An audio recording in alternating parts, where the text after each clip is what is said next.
everyone, my name is Jody. I'll be teaching you today about bag valve mask basics. We're going to go over what a bag valve mask is, how to use it, and hopefully we'll learn a little something along the way. So our introduction here is, what is a bag valve mask? So a bag valve mask is a device that is used in the hospital and pre-hospital world to deliver oxygen to someone that needs a little assistance with ventilation or breathing, moving air. Okay, and that covers what it's for. How is it used? We're going to go into that. We're going to do a little hands-on demonstration and walk through the proper techniques and methods for using it. So our objective today is to inform on the proper use of a bag valve mask, or we're going to refer to it also as a BVM. It goes by both names. Our objective is also going to be to ensure adequate ventilation is given to our patient. Today, I'll be using a simulated mannequin or a head with some lungs to show how using and utilizing a proper seal and BVM technique, we can ensure we're giving adequate ventilation. So first we'll go over components of the BVM. We have the bag, which this is where it can get a little confusing for some people. We have a bag, and then we have a reservoir bag. So students can get a little confused when we talk about this. I have one here, and we'll go ahead and we'll show this one. I also have a picture on the next slide that goes over it. But so what we have here is a BVM, a bag valve mask. So when I say bag, the flexible, squeezable part of the bag is this portion here. Okay, this is our bag. Now, when I talk about reservoir bag, we're talking about this little crinkly plastic bag down here, okay? And this is the part that will fill up with oxygen from the tank that will then flow into this, and when we squeeze, we'll deliver oxygen into our patient, okay? So we have the bag, which is the flexible, squeezable part of the bag. We have the valve, which is a one-way, okay? That ensures air flows into our patient and doesn't flow back into the bag. It also ensures that if the patient has emesis or any kind of fluids, blood, it doesn't flow back into the bag, and then we're pushing all that back and forth into the patient. Then there's the mask, which seals around the patient's face and delivers the air effectively into the lungs. And then again, the reservoir bag that I went over and just showed. So if we look at the picture here, okay, right here is the self-inflating squeezable bag.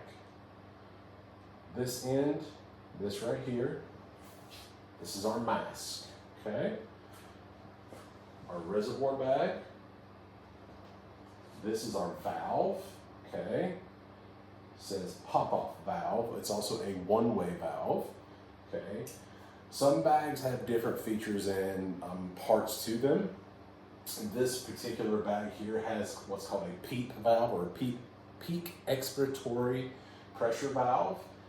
It's a very useful piece of equipment to have with your BVMs, but that's something we'll go over later in our next presentation when we talk about drug-assisted airways. We have our one-way valve on this end. We have our air inlet and pressure release valves. If we get too much pressure, we pop off on this end, and then this is where our oxygen hooks up for our oxygen tank. So, indications for use for a BVM. Okay, so we have someone that's unresponsive or apneic, someone's not breathing, right? So agonal respiration, say you are downtown Asheville on a Friday evening with your family and you're thinking, I'll just cut behind the Thirsty Monk to get to my favorite bar, and you stumble across someone and they're doing that guppy snoring, just kind of, that's an agonal respiration. That's an indication for use for a BVM, right? Cardiac arrest, someone has ceased to have a heartbeat and we're performing CPR to get their heart started again, to get them back alive. That's an indication for use for a BVM. And then of course, we can always have a pulse but not be breathing. We call that respiratory arrest. That is an indication for use for a BVM. So initial steps, we're going to assess our patient. This is where we get into our patient assessment, and it's that, hey, are you okay? Right? So we're going to check for responsiveness and breathing. We would also probably do the pulse check, no more than 5 seconds, listening, looking for chest rise and fall. Are they breathing? We're going to then position the patient, right? So if they're sitting in a chair, we're going to help ease them onto the ground and try not to cause further injury or harm to them. Put them on a flat surface. We're going to open that airway, either doing a head tilt chin lift, or we're going to try and do a jaw thrust if we find them already on the ground and we suspect that they have been the victim of a trauma. Then we're going to have to select the correct mask size. Some of our bag valve masks, when we open them, will have different size mask in the bag. So we have to pick out which one is going to fit the patient's face to give us the best seal.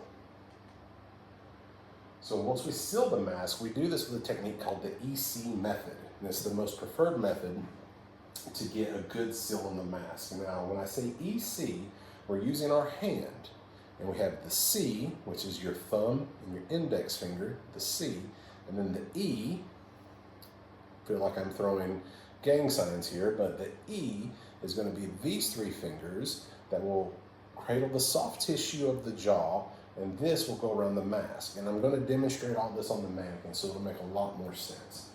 Then we also have a double EC clamp, or the 2 rescuer method for bagging someone. We're going to position the bag. So once we have our EC clamp or our double EC clamp, we will then hold our bag upright and above the patient. And then we're going to gently squeeze with a steady and firm pressure while holding that mask seal. We're going to try and deliver that breath over 1 full second and no more than every 3 to 5 seconds, delivering the breath to our patient. And we're just going to squeeze the bag until we can observe the chest rise, and then we're going to let off of the bag and let it fall. There's no need for us to squeeze that bag until it's completely empty. So this is a good look at the EC, right? So here's our C, and then you can see the E is over here. Now, with a single rescuer EC, most of our air escape is going to be on this side where we don't have any pressure. And that's where your double rescuer, the double EC, becomes very beneficial. So again, 2 rescuer, the 1 person will hold 2 hands, 1 on each side, to ensure that we get a good seal on the patient. So to troubleshoot, if we're getting poor ventilation, poor chest rise and compliance when we're bagging, we might have a poor seal. So we want to adjust our mask positioning. We might be too far up on the chin, or we might not be far enough up on the bridge of the nose, or we might not be squeezing the bag just enough, or the airway might not be open enough. That head tilt chin lift might not be opened just enough to get it, or we could have an obstruction. That respiratory arrest could have been caused because we choked. So it's always important when we head tilt chin lift to take a moment to look inside that airway to ensure that what we can see of the airway is clear. So in summary, when do we use a BVM? And it's when we have ineffective ventilation or respiratory drive on our own. Someone's in cardiac arrest, respiratory arrest. They just need assistance in breathing. The parts of the BVM, I'm going to touch back on that when I show you our live demonstration. And I'm also going to go over the proper techniques as well. So with that,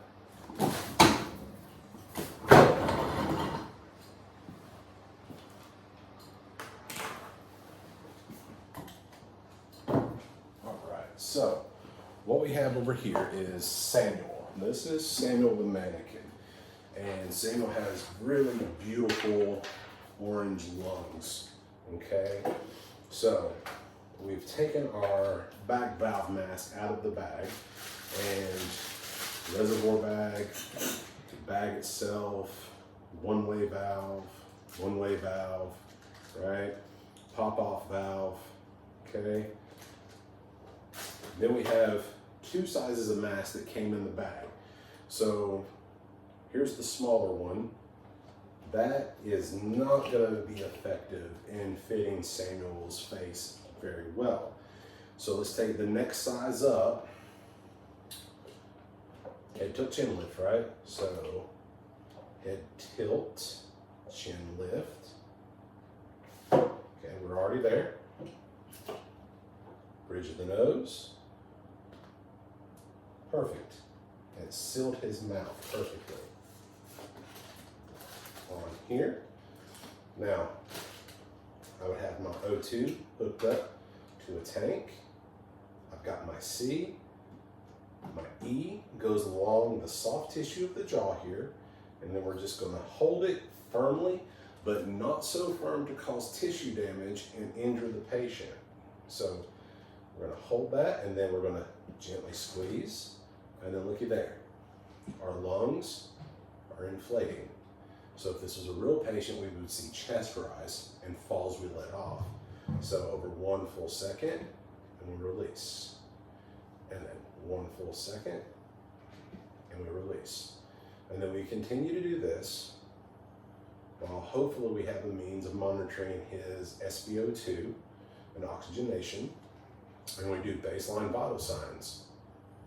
Now, one of the things that we did not cover in the PowerPoint presentation that we could have done is airway adjuncts to assist us in opening the airway and keeping it open to make it more patent so that we could give better ventilations. And some of those adjuncts are NPAs and OPAs. So we have nasopharyngeal airways, which would go into the nostrils here and here. We could do 2, we could do 1 in each nostril. And then the OPAs, the ordopharyngeal airways, we would put inside the mouth. Now what those do is those go in and it keeps the tongue from occluding against that soft tissue and closing that airway off. So one of the preferred things to do when we're pre-oxygenating someone, if we're going down the algorithm of, say, drug-assisted intubation or delayed sequence intubation, is we can do 2 NPAs, 1 in each nair, and then do an OPA in the mouth. And then we'll put a high flow nasal cannula in there, and then we have all this oxygen, and we have the soft tissues open, and there's no way of them collapsing. And now we have great compliance where we can bag our patient and get great SpO2 reserves and all the oxygen reserves built back up for our patient. So I don't have an assistant, but if I did, I would do a double AC clamp like so. My partner would come in and would take the bag, wherever they may be, and then they would bag the patient while I held the double EC clamp. This is the most effective way to make sure we have a good mass seal and deliver 100% of our oxygen that we're pushing into our patient without any leaks coming out. Because as I'm standing here and I have a really good EC grip, I can still feel air escaping around my hand, and I can hear a little bit of air escaping, but I'm still getting really good compliance with the lungs. But this is very tiring, whereas this keeps me from being so fatigued so easily. So that is the BVM, and those are 2 techniques for utilizing the BVM. Moving forward on our next presentation, we're going to build upon this skill and go a little deeper into airway. I hope that was sufficient and everyone learned a little something. Thanks.